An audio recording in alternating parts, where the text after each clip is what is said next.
Nisje va kåre gegaan in Afrika idee. Baan maar toege we ze kumal fade het viergwe.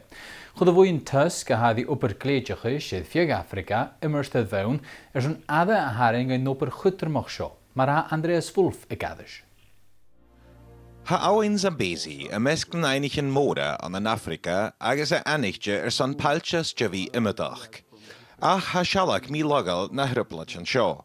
I do the monitoring of the fauna and the flora, as well as combating poaching in the area.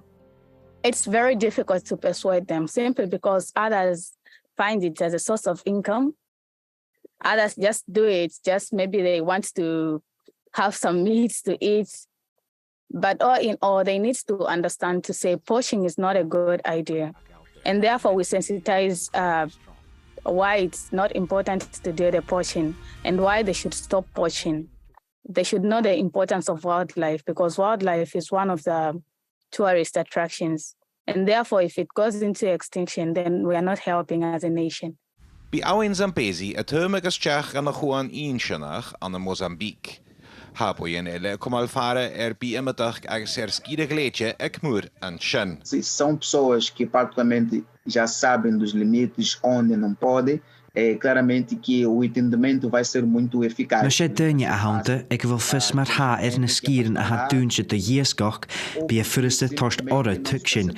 Is doch een nachte voiche het genjachen torst fallav, les een tru, agus genjachet torschen skieren gleegje.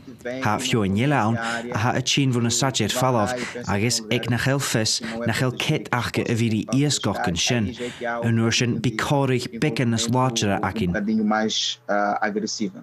Achsul, G ha gearsnach gesmunjen gan den opper show. A comunidade em geral também vê o benefício de ter umas áreas protegidas. Bi a choirsnach san arsnjach fechin a vuonach a haunen skieren gleegje. Ha ietsen een paarstjen opper gleedjechis. Ha agus een CCP, katrachis een ieskeren, a ha een saas eentje maar vuyen. Kalde ha sin a gopper kus een skieren a jien. Rilien shin ha kushin a chinum fjoes. Trabalhamos para proteger a mesma área. Então, há grande melhoria neste caso.